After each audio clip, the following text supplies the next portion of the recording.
नमस्कार, प्रणाम, सत श्री अकाल, आदाब। सभी लोग का हमारे यूट्यूब चैनल कौशल किशोर 1090 पर बहुत बहुत स्वागत है। उम्मीद करते हैं आप और आपकी फैमिली बहुत ही स्वस्थ, मस्त और तंदुरुस्त होगी।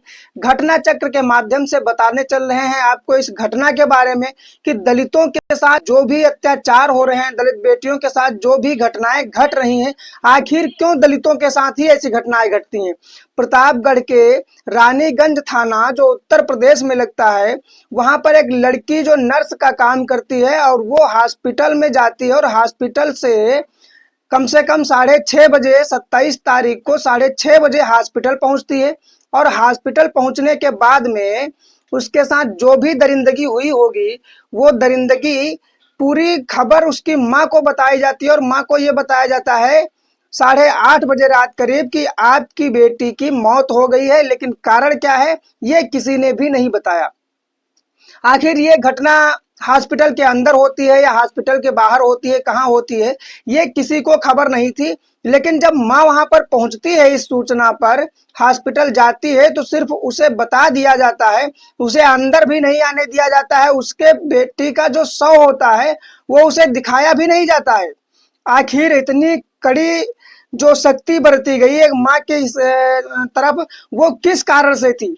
या राज छुपाना चाहते थे, या उस मामले पर पर्दा डालना चाहते थे, या उसे लावारिस समझ करके फेंक देना चाहते थे? और आखिर उन्होंने यही किया। उसी हॉस्पिटल से, जिस हॉस्पिटल में वो काम करती है, उसी हॉस्पिटल से उसकी डेड बॉडी को उस लड़की के घर के बाहर एम्बुलेंस फेंक करके भागने का प्रयास कर रही है।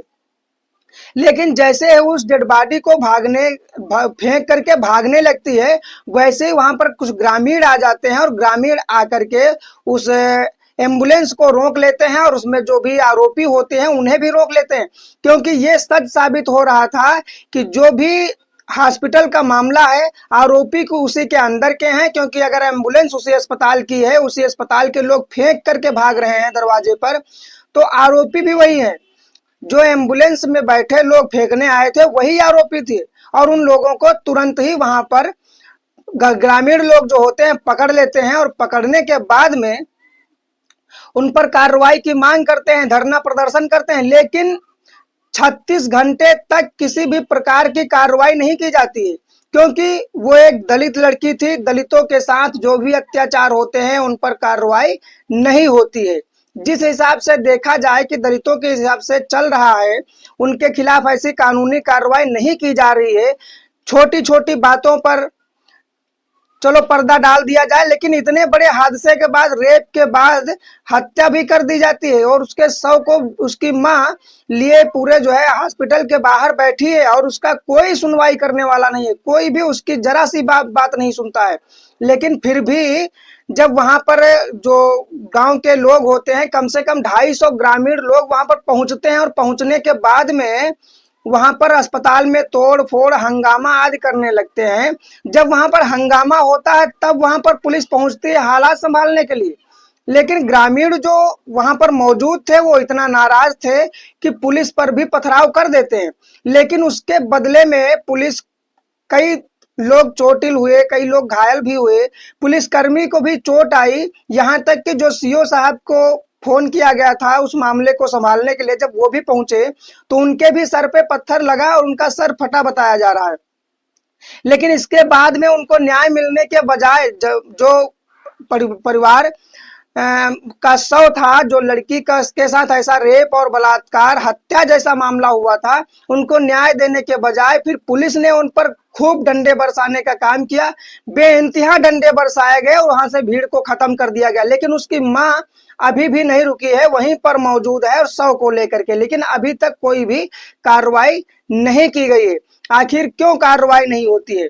वहां के जब कार्रवाई नहीं होती है और उस मामले की जांच की जाती है, तब जाकर के उस पर पोस्टमार्टम करने की जो बात कही जाती है, उस पोस्टमार्टम के द्वारा बताया जाता है कि जो वहां के मामले थे उनको कहा जाता है कि वीडियोग्राफी के द्वारा हम जो है पोस्टमार्टम करवाएंगे, ताकि किसी भी प्रकार की इसमें लापरवाही ना बरती जाए। क्योंकि जो उसकी माँ है, जब शव फेंक करके भाग रहे थे तो उसकी माँ बताती है कि उस लड़की के निचले हिस्से के कपड़े भी नहीं थे और उसके शरीर पर कम से कम 12 से 13 चोटों के निशान थे। तो आखिर उसके साथ बलात्कार नहीं हुआ, उसके साथ हत्या नहीं हुई।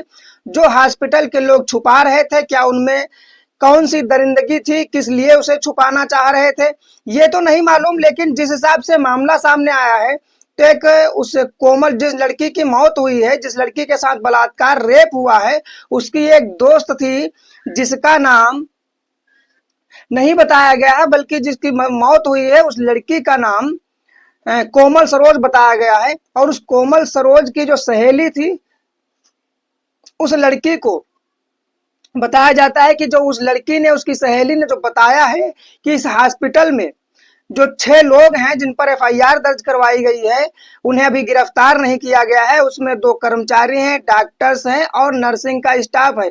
और ये लड़की खुद ही नर्स थी। वहां पर ऐसे नहीं कि ऐसे जाती थी, वहां पर नर्स थी, नर्स का काम कर रही होती है और इस लड़की के साथ ये हादसा होता है।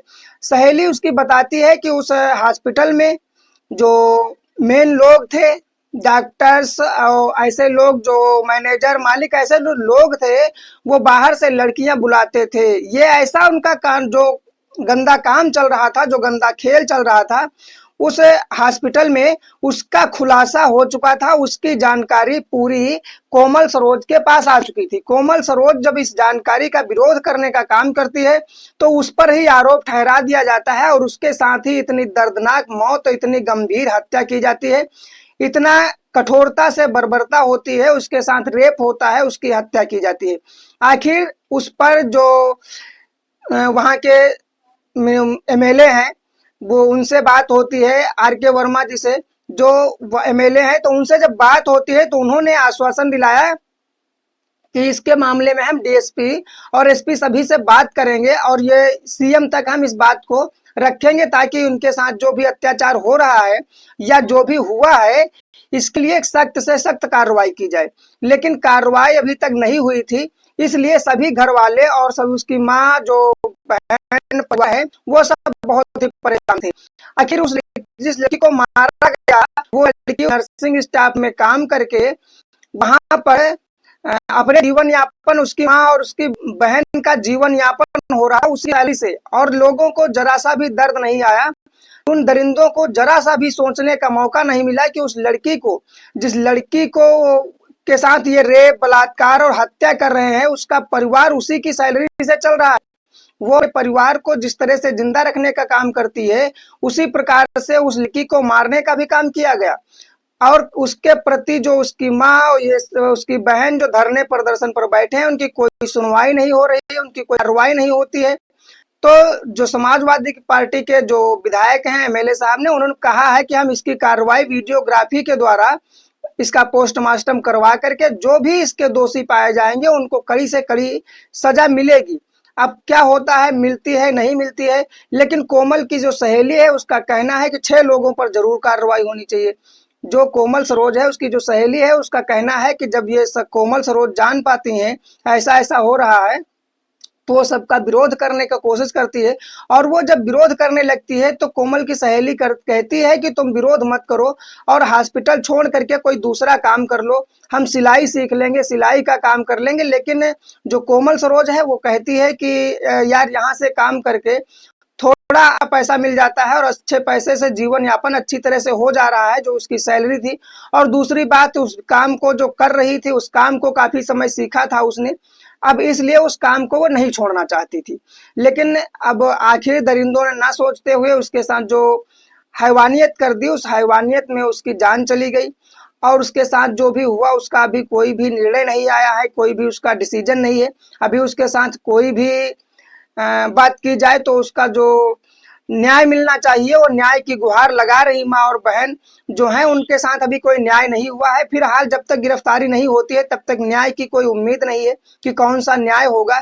लेकिन जब से इधर कम से कम 1 हफ्ते में कम से कम 3 दलित लड़कियों के साथ हैवानियत हो रही है, जो बलात्कार, रेप हो रहे हैं, आखिर इन्हीं के साथ क्यों हो रहे हैं, आखिर इन्हीं के साथ।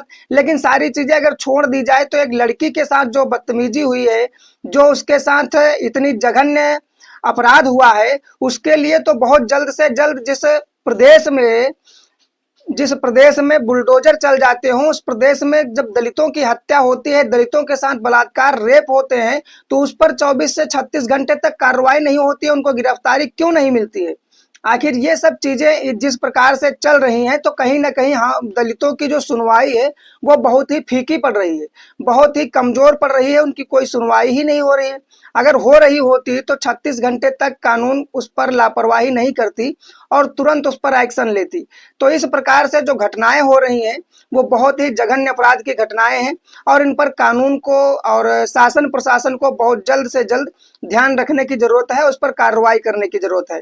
तो ये घटना जो है ये बहुत ही विचित्र थी, इसलिए मैंने आप लोगों को बताई। आप लोग कमेंट के माध्यम से अपनी राय भेज सकते हैं।